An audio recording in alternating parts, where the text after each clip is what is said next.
guys, this is the first video in a three-part series on the island project. This is part one, where I talk about researching your location and how to do it, and then also where to record that information and how to record that information.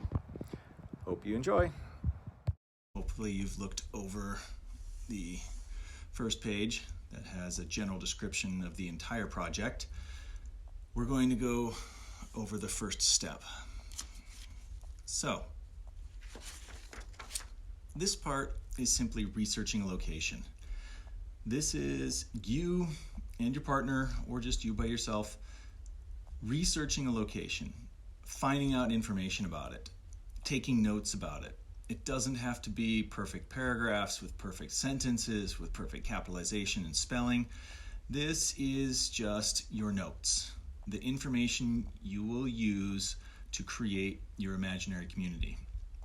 Now, the location that you're going to be researching is a real location, somewhere in this world, someplace that actually exists.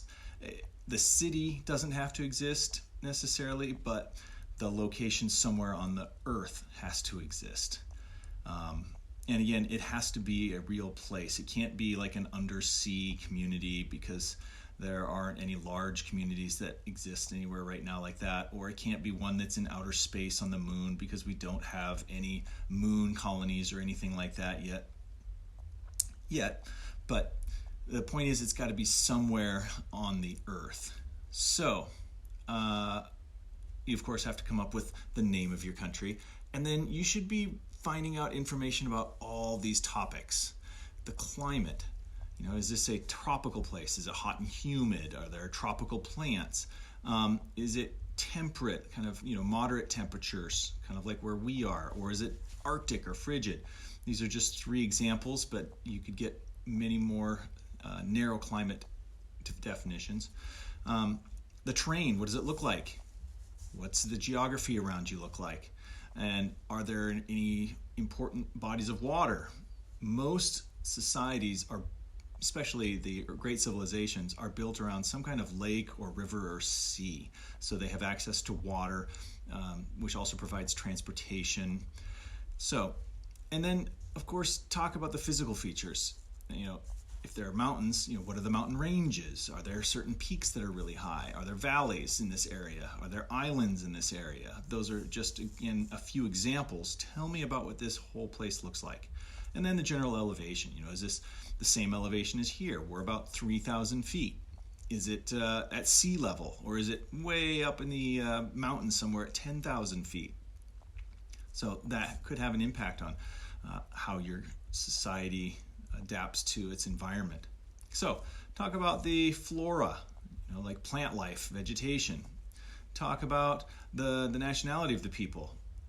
Are they Swiss? Are they Chinese? Are they South African? Or something like that. Of course, the animals, that's the fauna. Are there any countries or states that border your area? And what's the general size of this area and the population of this area? And what kind of language? If this is not a place that's in, say, the United States of America, or maybe Australia or the United Kingdom, is there another language that they speak? Are there any major religions of the people in this area? What type of money do the people use? In other words, how do they buy things? How do they get the things they need? How do they get paid for doing their work? And what form of government do they have? Our form of government, for example, in the United States is a democracy. We have a president that executes the law. We have a Congress that comes up with the law, and then we have a judicial branch that decides whether laws that are made by the Congress are legal or not, and follow our general principles of our country. And the most important thing is we all get to vote on the leaders of our country. That's the whole point of a democracy.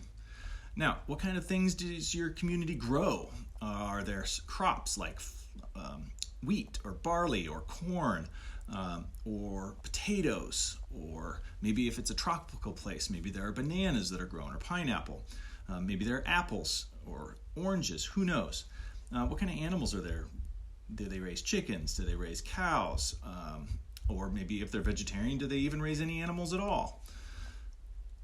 What are the major industries? In other words, what do they produce? Do they, for example, live in a forested area where they provide lots of lumber from their trees? Or is this an area where they can mine and maybe find things like coal or gold? Or maybe this is a very highly technological area and they make things like computers or technological devices. That's what I mean by industries. And then exports and imports. The exports would kind of go in with the industries. If they produce a lot of something like lumber, maybe they have enough for themselves and enough to ship out and sell to other countries. So that would be exports. And then if there are things they can't make on their own, what do they need to import? So find out as much information as you can. Again, these are not all required. However, the more information you have, the more detailed you can be about your community, and the more likely somebody is to vote for it. Because the more they know, the more they want to be there. And that's part one.